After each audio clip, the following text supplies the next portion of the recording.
São Vicente de Paulo entendeu que o sacerdócio não é um lugar para buscar fama ou carreiras bem-sucedidas, mas para amar. Com isso, deixou que seu coração fosse modelado por Jesus e acabou se entregando totalmente ao próximo, tanto que foi declarado padroeiro de todas as obras de caridade. Nós vamos conhecer um pouco sobre a espiritualidade vicentina em um bate-papo remoto com a ex-presidente nacional da Sociedade São Vicente de Paulo, Ada Ferreira. Bem-vinda ao programa Pai Eterno, Ada. Boa tarde, que alegria ter a oportunidade de participar nesta data de hoje do nosso patrono, né? Então, celebrar São Vicente é um motivo de muita alegria para nós, membros da família vicentina, da Sociedade de São Vicente de Paulo. Alegria é nossa em tê-la conosco, viu, Ada? Muita gratidão pela oportunidade, estou muito agradecida mesmo e sentindo, né, o tanto que o alcance do programa pode tocar o coração das pessoas nesse momento de tanta dor, de tanto sofrimento, de tanta distância dos encontros. Então, Vicente de Paulo foi um homem que conseguiu aí transcender a sua época e chega hoje abrasando os nossos corações. Então a gente começa, Ada, primeiro perguntando um pouco desse início da história de São Vicente de Paulo. Como é que a gente pode relembrar esses momentos iniciais da história dele com esses gestos para com os mais pobres, para com os mais necessitados? Relembra um pouco do início da história de São Vicente para quem está em casa. Relembro, sim. Vicente, ele foi um homem que durante 20 anos, né, ele se ordenou muito jovem, na faixa dos 19 para 20 anos, e durante 20 anos de sacerdócio, ele viveu períodos de muito distanciamento do que podemos dizer que é a providência divina. Até que, em janeiro de 1617, ele permitiu ser tocado pelo Espírito de Deus, quando ele é chamado para atender em confissão um homem que se encontrava no leito de morte, já uma linguagem que nós costumamos falar, o moribundo. E ao visitar este homem, já encaminhado para seu desligamento terreno, este homem traz para o Padre Vicente as dores existenciais que os homens, né, os seres humanos, eles passavam. Então é muito importante quando nós temos a oportunidade de falar do ato fundacional da nossa família e de como nasceu a nossa espiritualidade vicentina. Ela nasce a partir de uma escuta atenta de Vicente, de um olhar cuidadoso, e que essa escuta, este olhar, ele tocou diretamente o coração de Vicente. Então foi um atravessamento onde o Espírito de Deus, ele tocou no coração do Padre Vicente para entender que as pessoas sofriam espiritualmente. E que naquela época, na região ali de Folleville, fica mais ou menos 2 horas de Paris. Isso foi 25 de janeiro de 1617, quando o Padre Vicente ele faz então um grande sermão convocando para que as pessoas da região pudessem procurar a igreja e confessar, né, para tratar dessa dor, desse sofrimento espiritual. Então é um grande feito da nossa família. Muitas vezes nós confundimos que nós já nascemos com São Vicente fazendo caridade, levando algo material, né, muito personificado na cesta básica aqui no Brasil, que o gesto do confrade da consórcia adentrar na casa das famílias e levar o alimento. Mas antes de cuidar do sofrimento material, Vicente cuidou do sofrimento espiritual. Isso foi em janeiro, então, de 1617, em Folleville. E aí depois ele foi transferido para a região de Châtillon, no sul da França, onde, quando ele começa a celebrar uma missa, isso já no mês de agosto, alguém chega e fala com ele: Padre Vicente, tem uma família aqui na região que está passando fome. E aí, na hora da homilia, ele pede para que as pessoas, então, pudessem socorrer na necessidade material daquela família. E Ao terminar a missa, ele depara com um grande número de fiéis dirigindo aquela casa, né, que passava necessidade. E já rapidamente o Padre Vicente ele pensa em organizar a caridade, né? Então é muito bonito quando nós pensamos nas ações do Padre Vicente. Ele nunca fez nada sozinho, sempre ele chamou alguém para trabalhar com ele em equipe.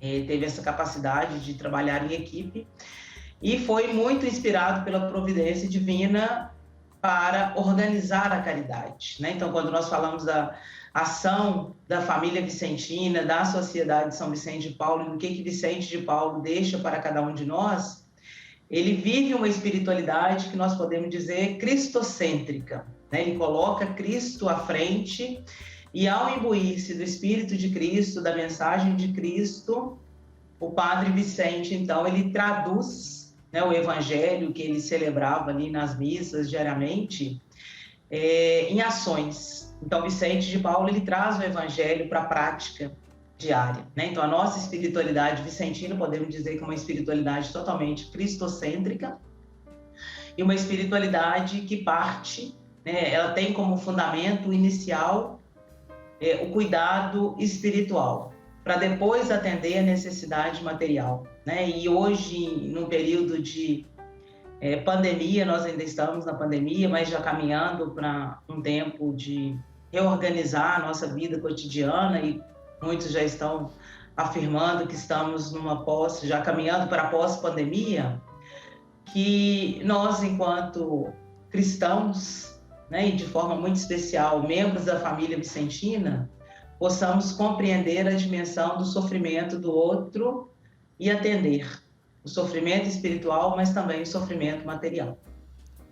Ada, ouvindo você dizer, né, vendo você responder a pergunta do Padre Wellington, estou aqui pensando tamanha importância de conhecermos aí a vida e a missão de São Vicente de Paulo, porque ele nos deixou exemplos importantíssimos e relevantes para os dias de hoje. Sim. E eu ainda tive a oportunidade, em janeiro de 2017, de estar na igreja em Folleville, onde foi o sermão, que nós chamamos do sermão fundacional da família vicentina, né? Então, esses exemplos uma das aspectos mais importantes, né, que nós devemos resgatar como exemplo do Padre Vicente, ele foi um homem extremamente cuidadoso, né? O Padre Vicente, ele tinha muito cuidado nas pessoas que ele convivia. Então, ele gostava de ouvir atentamente, né? E eu gosto sempre de reforçar isso, a importância de, quando encontramos com o outro, abrir o nosso ouvido, abrir os nossos olhos para que aquele encontro ele possa chegar de fato no coração. E ao sentir o coração tocado, nós possamos buscar colaborar para a mudança, né? Então, o Padre Vicente, ele tinha extremo cuidado com as pessoas, um homem muito cuidadoso, e procurava, né, fomentar esse laço fraterno. Era um homem que, apesar da fisionomia dele um pouco mais introspectivo, mas que ele vivia uma alegria porque ele dedicava uma vida de oração, né? E nós, então, enquanto membros da família vicentina, da Sociedade de São Vicente de Paulo, eu deixo como um convite, né? E a todos que nos acompanham agora nesse momento e terão a oportunidade de assistir posteriormente, que nós, enquanto cristãos, também possamos ser pessoas que transbordemos de alegria, né? Mas uma alegria que não é nossa como pessoa, mas uma alegria porque o Espírito de Deus está sobre cada um de nós.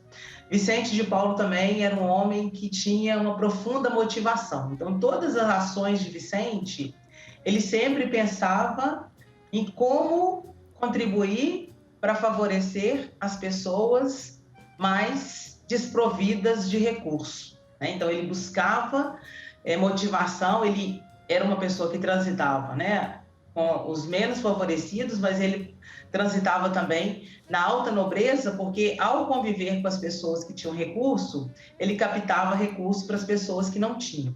E eu aprendi recentemente, né, eu entrei para a Sociedade de São Vicente de Paulo em março de 1990, e foi somente em 2010, já com 20 anos de caminhada na família vicentina, que eu fui entender um pouco do espírito motivacional de Vicente, empreendedor, né? O Padre Vicente, ele tinha uma frota de charretes, que a gente pode dizer que a renda dessas charretes que ele trabalhava, né, para gerir dinheiro para os pobres, é mais do que o recurso que nós temos hoje em termos de aplicação numa caderneta de poupança, né, para a gente poder entender o grau de motivação de Vicente e do espírito empreendedor. E era um homem também de profunda esperança, né? Então, sempre que ele vivia profundo desespero, né, angústia, preocupação, ele buscava através da oração, e aí a esperança inflamava o coração de Vicente, né? Um legado maravilhoso que a gente precisa partilhar, porque nesse período pós-pandemia, com certeza, muitas pessoas se encontram aí, às vezes, desprovidas dessa capacidade. Então, que a gente busque, né, e que encontre... Quem foi o modelo para Vicente? Foi Jesus Cristo. Então, se nós, enquanto cristãos, né, não podemos distanciar desse modelo também de Jesus Cristo na nossa vida, na nossa caminhada. Ada, algumas pessoas às vezes pensam que as conferências vicentinas talvez foram fundadas por São Vicente, mas não foram. Eu queria que você contasse um pouco dessa caminhada das conferências e o fato gerador para que elas fossem fundadas por uma outra pessoa que viu em Vicente de Paulo um modelo de vida. Sim, maravilhoso, né? Então, Vicente de Paulo, só para fazer um resgate histórico, ele, em 1617, já no final do ano, né, de 1617, ele organizou com as mulheres daquela época, e aí a gente chamava de Damas da Caridade. As Damas da Caridade foi uma das obras fundadas por ele, né, das organizações. Depois, em 1625, ele consegue organizar o clero e funda a Congregação da Missão. Em 1633, né, juntamente com algumas mulheres que já tinham entendido a vida em comunidade, né, como Margarida Nassau, como Luísa de Marillac e tantas outras, funda a Companhia das Filhas da Caridade. Então, estamos aí 1617. Já em 1833, Frederico Ozanam, um jovem maravilhoso, né, profundamente também tomado pelo Espírito de Deus, por essa espiritualidade cristocêntrica, um homem profundamente orante, ele, morando então em Paris, é interpelado na Sorbonne, na universidade onde ele estudava, por um amigo da sala de aula, né, um amigo de turma, um colega de classe, o que os católicos faziam em pleno 1833, época da Revolução Francesa, e que aquele jovem santo-simoniano, não católico, não via nos católicos. E aí Frederico Ozanam é maravilhoso, né, porque ele chama os amigos, então, católicos, e aí eles pensam, num primeiro momento, em fundar uma conferência de caridade. Primeiro foi conferência de história, depois conferência de caridade, depois essa conferência de caridade inspirada no serviço aos pobres, eles depois atribuem o nome, então, Sociedade de São Vicente de Paulo, porque viam no patrono das obras de caridade, na pessoa de Vicente de Paulo, né, que já era um santo na época, inspiração para o trabalho. Então, todo o trabalho que hoje, né, a Sociedade de São Vicente de Paulo faz, e que é importante nós resgatarmos, nós nascemos a partir de um questionamento, né? Às vezes nós recebemos alguma crítica, qual que talvez é a nossa atitude enquanto ser humano.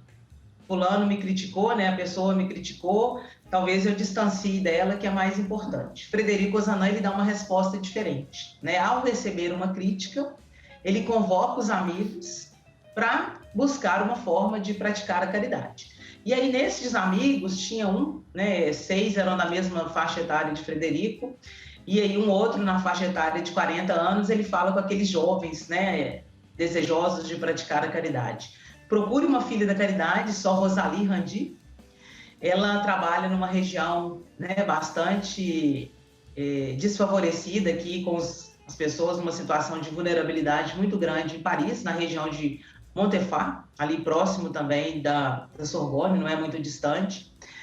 E essa filha da caridade, ela pode orientar vocês jovens, né? Então, na prática do exercício da caridade. E aí Frederico Ozanam e seus amigos procuram essa filha da caridade, irmã Rosali.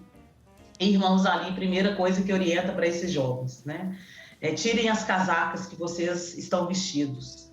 Para adentrar na casa das pessoas menos favorecidas, nós precisamos estar mais próximos a eles, né? A essas pessoas. E aí, com isso, Frederico Ozanam e seus amigos aprendem o respeito que nós precisamos dar ao entrar na casa do outro, né? E é muito importante que nós, membros da Sociedade de São Vicente de Paulo, tenhamos sempre claro. Quando a gente recebe uma solicitação, né, para fazer uma visita, e aí na linguagem da Sociedade de São Vicente de Paulo, para fazer uma sindicância, quem nos procura na conferência para fazer uma sindicância está abrindo a porta da casa para que nós entremos, né? Então, eu gosto muito de falar, eu só posso realizar, né, a prática da caridade através da minha participação numa conferência, porque a outra pessoa permitiu que eu adentrasse na casa dela, né? Então, isso é muito importante. Eu só entro na casa de alguém quando alguém me dá a permissão, né? E as pessoas, então, nos recebem, né? São acolhidos, e aí a gente tem aprendido a trabalhar dentro da mudança de estrutura, que é o que Vicente de Paulo fez lá na época dele, mas ao longo do nosso caminhar enquanto família, nós acabamos distanciando um pouco, e agora, mais ou menos uns 10, 12 anos, nós, enquanto família vicentina, estamos aprendendo a mudar as estruturas. O que é isso? Encontrar com o outro, entender a real necessidade. E aí a história, ela fala pra gente que Frederico Ozanam e seus amigos, quando entraram na casa de uma família lá em Paris, 1833, né, em pleno mês de final de abril, entenderam que aquela família solicitava lenha, porque eles não tinham lenha para aquecer, né, para acender a lareira na casa deles. Então, a primeira ação de Frederico e seus amigos foi levar um feixe de lenha na casa de uma família que passava necessidade. Mas Frederico e seus amigos primeiro ouviram o que a família precisava para depois procurar recursos para levar a lenha, né? E aí, essa prática, então, a irmã Rosali foi também uma das grandes, e nós consideramos como sendo a primeira assessora espiritual, né, na Sociedade de São Vicente de Paulo. Então, a nossa primeira assessora espiritual foi uma mulher, irmã Rosali, que orientou aqueles jovens como praticar a caridade, e aí foi ensinando o legado de Vicente de Paulo, né? O coração dela já era inflamado por Vicente, e ela foi, então, tendo a oportunidade de inflamar o coração daqueles jovens. Eu falo muito, né? Eu acho que eu me emociono demais. Não, tá certo. É bom a gente falar com quem compreende o que está dizendo. Dá para entender direitinho. E faz a experiência dessa espiritualidade, porque fala com convicção, né? Nós não estamos aqui simplesmente devagando de conteúdos. Nós estamos falando de uma prática bonita de caridade encarnada na vida de gente de verdade, que é Vicente de Paulo, depois Frederico Ozanam, religiosos e tantos outros, né? Eu queria continuar a nossa entrevista perguntando sobre como é que o trabalho da Sociedade São Vicente de Paulo está organizado hoje, Ada. Então, hoje nós temos, né, na realidade mundial, nós temos os conselhos nacionais, né, ou territórios onde a sociedade está presente. E aí, aqui no Brasil, nós temos a nossa estrutura. Eu vou começar pela base, né? A estrutura mais importante quando a gente fala Sociedade São Vicente de Paulo, é a conferência, que é uma organização local, né? Muitas vezes, aqui na realidade do nosso país, as conferências elas estão divididas nas paróquias, então muito da estrutura das conferências está ligada a uma paróquia. Em algumas regiões pode ser que 2, 3 paróquias têm a abrangência de uma conferência, mas aqui em Belo Horizonte, a região que eu participo, por exemplo, na minha paróquia, nós somos 8 conferências. Então, a gente tem a estrutura de conferência, um conjunto de conferência forma um conselho particular, um conjunto de conselhos particulares forma um conselho central e um conjunto de centrais forma conselhos metropolitanos, né? Dentro de Belo Horizonte, a região metropolitana de Belo Horizonte, nós temos hoje 15 conselhos centrais que formam o Conselho Metropolitano. E na estrutura de Brasil, nós temos 36 conselhos metropolitanos que estão ligados ao Conselho Nacional do Brasil, com a nossa sede na cidade do Rio de Janeiro. né? E a gente está caminhando aí para agosto, 4 de agosto de 2022, para celebrar os 150 anos da Sociedade São Vicente de Paulo em território brasileiro, né? Então, foi aberto os 150 anos agora em agosto, e 4 de agosto de 2022 nós celebraremos 150 anos de presença vicentina. Lembrando que a primeira representação da família vicentina no Brasil, ela aconteceu pelos padres da Congregação da Missão, né, na primeira obra, que é lá no Caraça, próxima aqui da minha região. Eu estou a 2 horas do Caraça, Caraça também perto de Belo Horizonte. E os padres, então, eles foram os grandes responsáveis pela expansão da Sociedade São Vicente de Paulo no Brasil, né? Eles chegavam nas paróquias, faziam as catequeses, e aí iam divulgando o trabalho vicentino. As irmãs também chegaram próximo, na região de Mariana. Então, através dos padres e das irmãs, chegavam nas paróquias, motivavam os leigos, e por isso que a conferência cresceu tanto, né? Nós hoje temos mais de 160 mil membros da Sociedade São Vicente de Paulo espalhados pelo Brasil. Tá certo. Ada, eu quero agradecer a oportunidade dessa partilha. Nossa entrevista vai caminhando para o final. Agradeço também a todos os vicentinos e vicentinas que continuam o exemplo de São Vicente em fazer a caridade, em demonstrar o amor a Cristo na pessoa do mais pobre. Forte abraço, fica com Deus e um ótimo trabalho para vocês. Abraço. Muito obrigada, um abraço.